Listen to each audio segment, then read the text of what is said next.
గౌరవ భారతీయ జనతా పార్టీ అధ్యక్షుడు కిషన్ రెడ్డి గారు వారి బృందం అంతా మూసి పరివాహక ప్రాంతం మొత్తంలో నిద్ర చేశారు.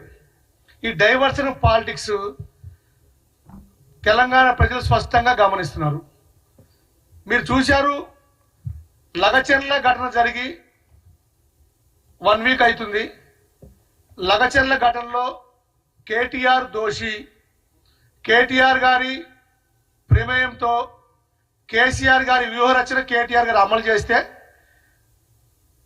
కేటీఆర్ గారి మీకు ఎక్కడ శిక్ష పడుతుందో, కేటీఆర్ ఇంకా ప్రజల్లో పలచనైపోతాడనే భయానికి ఈ వెంటనే కిషన్ రెడ్డి గారు బయటకు వచ్చారు. కిషన్ రెడ్డి గారు బయటకు వచ్చి భుజం మీద కేటీఆర్ గారిని ఎత్తుకొని దాన్ని డైవర్ట్ చేయడం కోసం ఢిల్లీలో అపాయింట్మెంట్స్ ఇచ్చి ఆయన ఢిల్లీ మొన్న పంపించాడు వారంలో, మళ్ళీ ఇవాళ ఢిల్లీలో ఉన్నాడు. ఈయన కిషన్ రెడ్డి గారు ఇక్కడ మూసి నిద్ర పేరుతో కొత్త రాజకీయ డ్రామాకి తెరలేపాడు. మిత్రులారా, ఈ వేదిక నుండి బీజేపీ నాయకులకు ఒకటే ప్రశ్నిస్తున్నా. మీరు కిషన్ రెడ్డి గారు, మీరు గత వారంలో ఆంధ్రజ్యోతిలో మీరు చాలా స్పష్టంగా ఒకటి చెప్పారు. ఆంధ్రజ్యోతిలో నమామి గంగే ప్రాజెక్టు చూసి నేర్చుకోండి. మా మోడీ గారు గంగా ప్రాజెక్ట్ని 42,000 కోట్ల రూపాయలు పెట్టి అద్భుతంగా చేశారు, మీరు దాన్ని చూసి నేర్చుకోవాలి అని ఒక పెద్ద వ్యాసం రాశారు. ఆ వ్యాసం నేను కూడా చదివాను, మీ ఆలోచన విధానం ఎలా ఉందో తెలుసుకుందామని.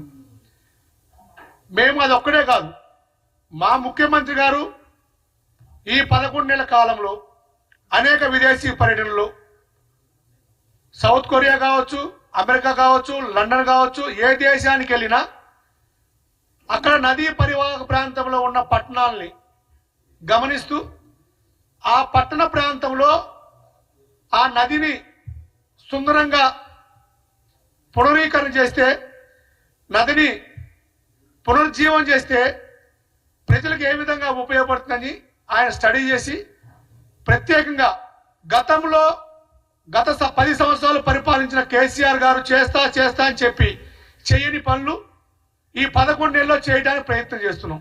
అందులో భాగమే మూసి ప్రక్షాళన కావచ్చు, మూసి పునరుజ్జీవం కావచ్చు, ఈ హైదరాబాద్ నగరానికి కొత్త శోభ తెచ్చే ఒక ప్రయత్నం కావచ్చు. మీరే అన్నారు తొలి అడుగు వేయాలి, అడుగు వేస్తే కదా తెలిసేదని. అవును కిషన్ రెడ్డి గారు, మేము తొలి అడుగే వేస్తున్నాము.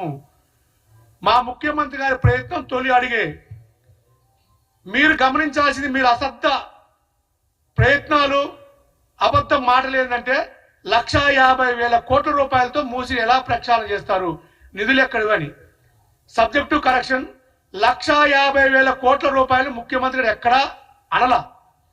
ముఖ్యమంత్రి గారు ఒక సందర్భంలో మాట్లాడుతూ ఈ హైదరాబాద్ నగరంని ఈ బడ్జెట్లో 10,000 కోట్ల రూపాయలు మేము కేటాయించాము. భవిష్యత్తులో ఈ 5 సంవత్సరాల పరిపాలనలో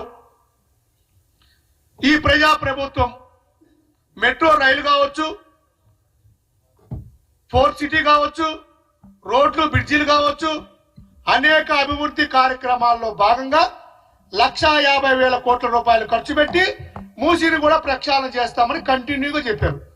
దాన్ని మీరు ముదురంతా వదిలిపెట్టి 1,50,000 కోట్లు 1,50,000 కోట్లు కేటీఆర్ ఒకటి, నువ్వు కూడా అదే ఒకటి, అన్నదమ్ములు ఇద్దరు. మీరు ఎన్ని చెప్పినా కేటీఆర్ కిషన్ రెడ్డి గారు ఒకటే, బీజేపీ బీఆర్ఎస్ ఒకతాను ముక్కలే.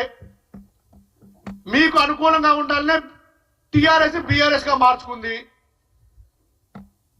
గతంలో పిసిసి అధ్యక్షుల హోదాలో ఎన్నికల ముందు కూడా అనేక ఆరోపణలు చేసిన మా ముఖ్యమంత్రి రేవంత్ రెడ్డి గారు అనేక ఆధారాలు ఇస్తున్నా కూడా ఆ రోజు అధికారంలో ఉండి కేంద్రంలో ఉండి ఇదే కిషన్ రెడ్డి గారు టీఆర్ఎస్ ని బీఆర్ఎస్ ని కాపాడాడు. ఈ రోజు మళ్ళీ ఇదే కిషన్ రెడ్డి గారు డైవర్షన్ పాలిటిక్స్ ద్వారా మళ్ళీ కేటీఆర్ ని కాపాడే ప్రయత్నం చేస్తున్నారు, కేసు నుంచి రక్షించే ప్రయత్నం చేస్తున్నారు. ఓ పక్క డికేఆర్ గారు, ఓ పక్క ఈటల రాజేంద్ర గారు, మరో పక్క కిషన్ రెడ్డి గారు, బండి సంజయ్ గారు, ధర్మపురి అరవింద్ గారు, మీరు ఒక్కొక్కరు ఒక్కొక్క స్టాండ్లో మాట్లాడుతున్నారు. మీరందరూ కూడా బీఆర్ఎస్ కాపాడాలి, మాకు ఈ పార్లమెంట్ ఎన్నికలు 8 పార్లమెంట్ సీట్లు గెలిపించే సహకరించారు,